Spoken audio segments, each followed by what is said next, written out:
Welcome to my mini blogs. আজকে তোমাদেরকে এই ব্লগে আমি দেখাবো যে আমি নিজের চুলের যত্ন বাড়িতে থেকে কিভাবে নিই। যেদিন আমার ছুটি থাকে আমি সেই দিনেই করতে পারি, না হলে করতে পারি না।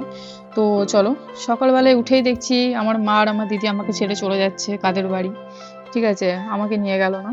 তো যাই হোক, তো চলো বিছানাগুলো গুছিয়ে নিই, না হলে ঘরে এসে বলবে যে কি হলো, সারাদিন থেকে কিছু করিসনি, এ করিসনি। তো প্রথমে আমি বিছানাগুলো গুছিয়ে নিলাম।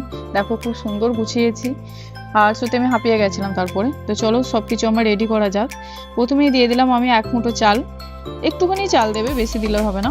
তো আর 1 চামচ মেথি দানা। মেথি দানা দেওয়ার কারণ হচ্ছে এটাই যে চুলের গোড়া শক্ত করে।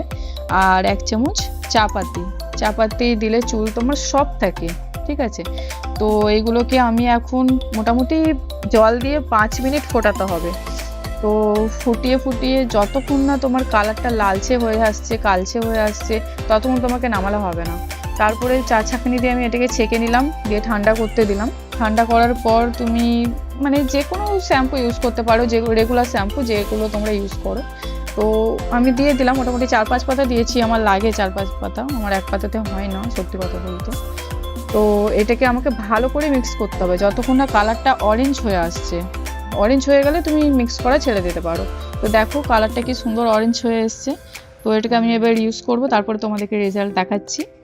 তো দেখো আমি পুরো শ্যাম্পু ট্যাম্পু করে রেডি হয়ে গেছি। চুলটা আমার এত, তোমাদেরকে তো হতে পারে তোমরা ক্যামেরাতে দেখে বুঝতে পারবে না, কিন্তু এতটাই সিল্ক হয়েছিল চুলটা আমার।